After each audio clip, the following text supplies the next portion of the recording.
Amid the breathtaking streets of New York, between towering skyscrapers, the morning sun slipped through the golden doors of the Empire Hotel. The priceless chandeliers scattered their light across the marble floor, turning the lobby into a glittering stage. But that morning, something unexpected broke the polished silence.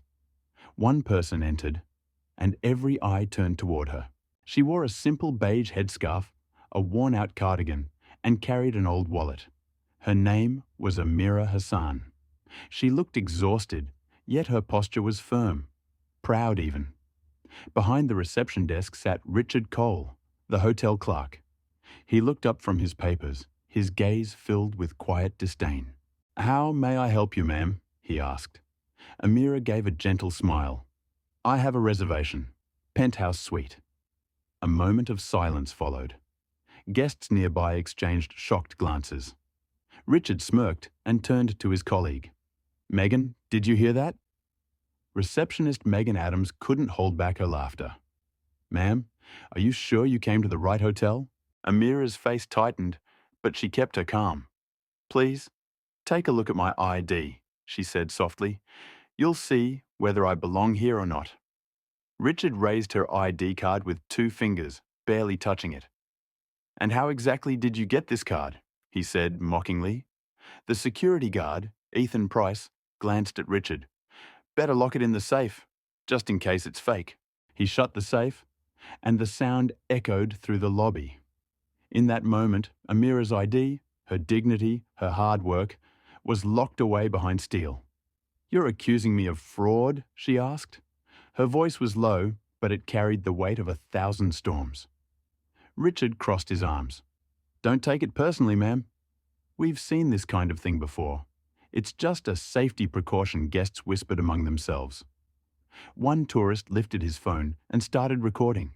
A young blogger, Sophia Lane, turned her camera toward Amira.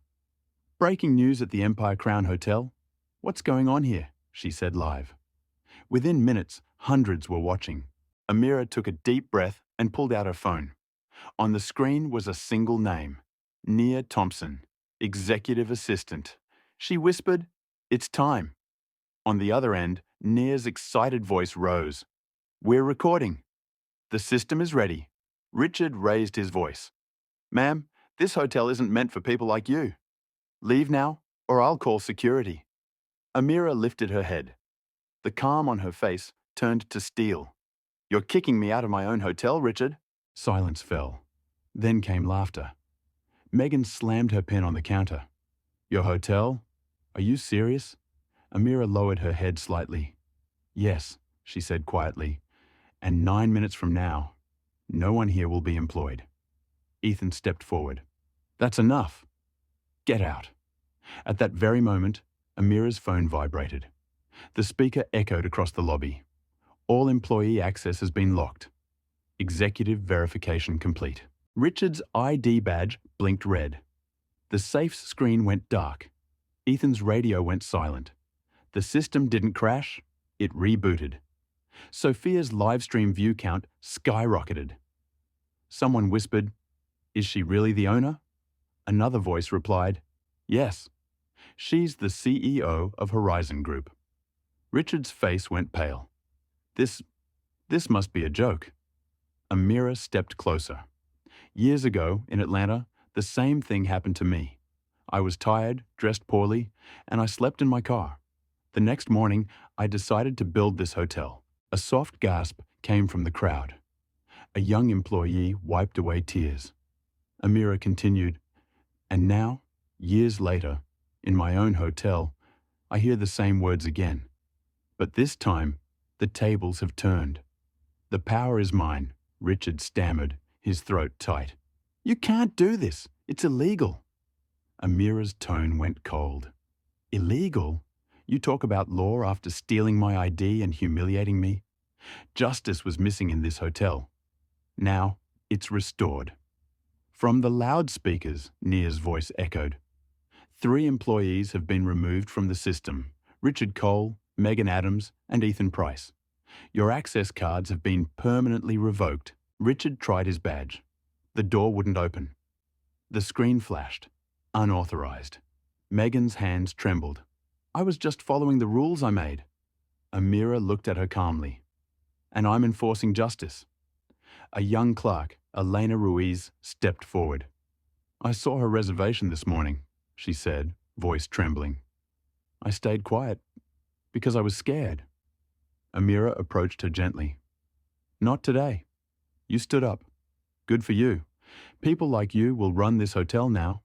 You've just paved the way for a better future. Sophia's live stream hit 20,000 live viewers. Comments poured in. Respect to this woman. That's a true leader. Justice in 9 minutes. Amira opened the safe and took out her card. It was spotless. She held it up high in the middle of the lobby. This card, she said, isn't a symbol of power. It's a symbol of struggle. Applause filled the room.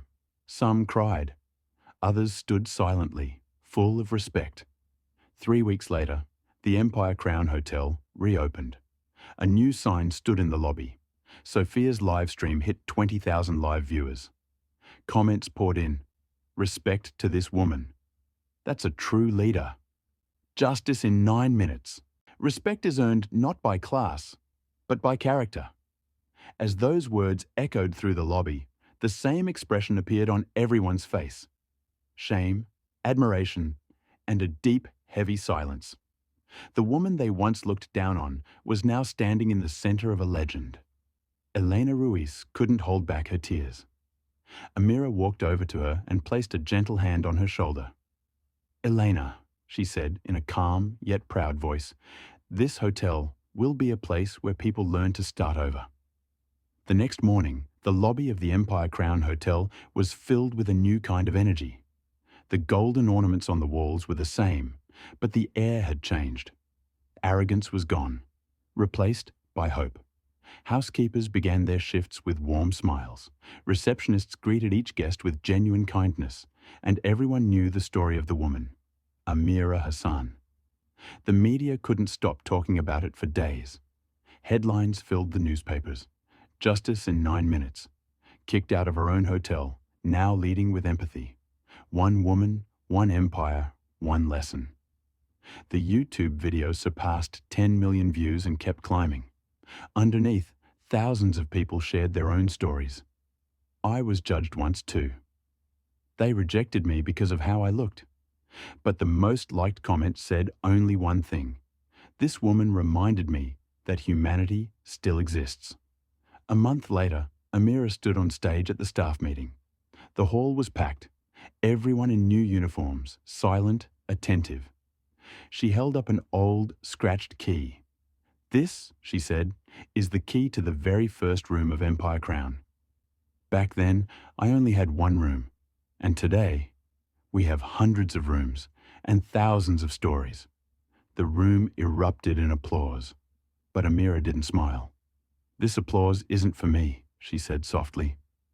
It's for every person working here. Because I didn't build an empire, I built a family.